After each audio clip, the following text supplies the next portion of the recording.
Welcome to Illuminati Lights and Strobes channel again. We're here with the TT350. We're going to go a little more in depth so that you can use it as your manual to help configure or set up your flashes. So let's get to work. Alright, first things first, let's get this thing opened up.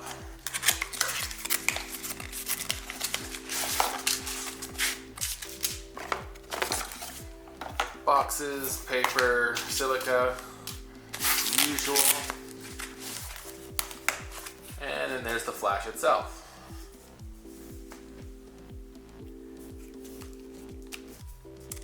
Pop this open, get the batteries in.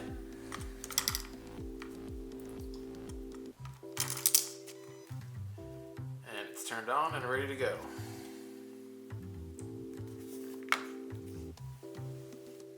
Okay, we start off in TTL mode. Right off the bat, the only way to make an adjustment is to hit the set button. This will bring up the flash exposure compensation in third stops up from -3 to +3. Other than that, not much exciting going on here. We have our zoom function by default in auto, but we can adjust it all the way up to 105 manually. We have our sync mode here, so turn on high-speed sync. Push it again to get second curtain sync. Push it again to turn that off. We have our slave button, but this won't do anything in this mode. And of course, test flash and our power button. Turning it back on here, we have manual mode.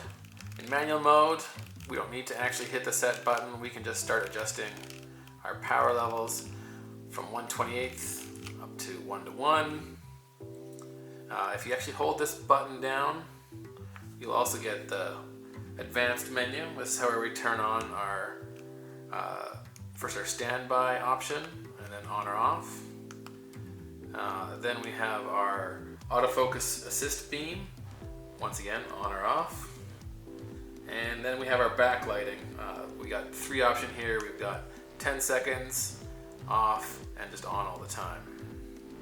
I'll put it back to 10 seconds and menu to escape that. And push the mode button again one more time. We have the multi-strobe calculator. Of course, this lets you set how many flashes you want to go off at what speed and at what power level. Essentially, if you can't do it, it won't let you select it. So you just choose how fast and how often, and then it'll give you the max rate. Or you can shoot at whatever max rate, and then it'll tell you how fast and how often. And back to TTL mode. To use this as a master, we'll first need to turn the wireless on. So if we hold down this sync button, oops, try that again. We now get this little wireless radio flashing. We'll adjust the jog dial, and here we have master. And then we also have slave right there. So we'll leave it on master for now.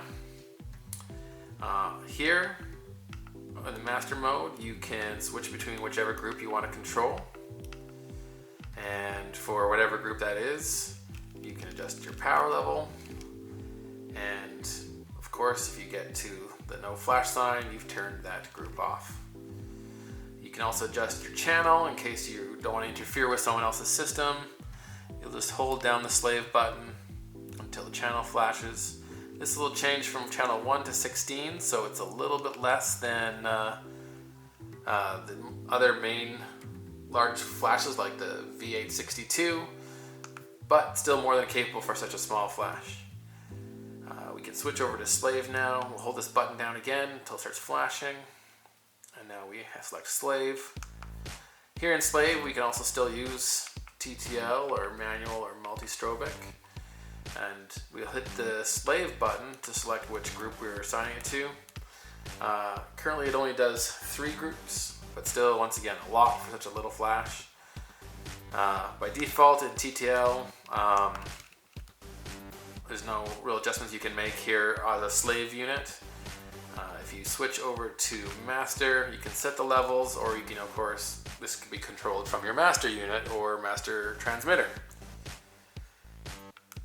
And that, in a nutshell, is how you go through the menus and set up your TT350.